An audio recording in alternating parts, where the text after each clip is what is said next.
Top quality और consistent performance के लिए सिर्फ सिल्वर पंप्स एंड मोटर्स, नाम याद रखना। જીગર, હું આપને રોકીશ અત્યારે નીતિન પટેલ સાંભળીએ.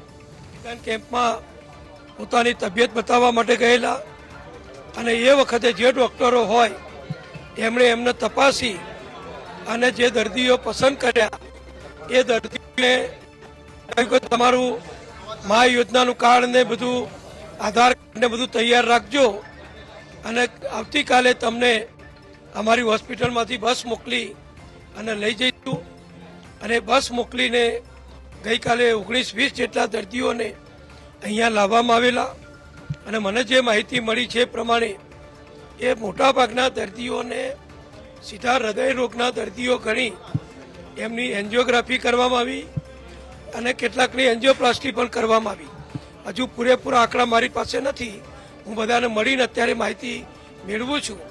પણ 19 જેટલા દર્દીઓને એન્જિયોગ્રાફી અને એન્જિયોપ્લાસ્ટીની મંજૂરી પણ જે માગી હોય મા યોજનાના PM જય યોજનાના લાભાર્થી તરીકે એની મંજૂરી પણ તરત જ મળી ગઈ.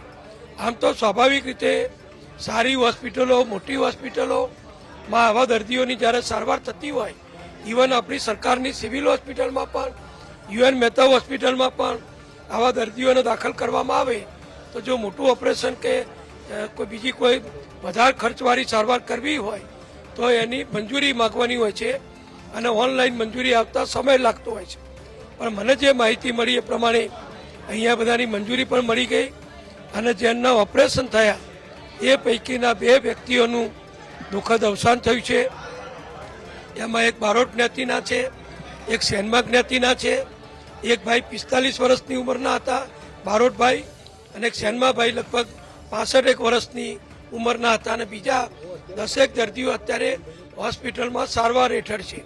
એટલે આ માહિતી મને આજ સવારે મળી. હું પત્રકારોનો આભાર માનીશ કે મીડિયાના મિત્રોએ સવારે મને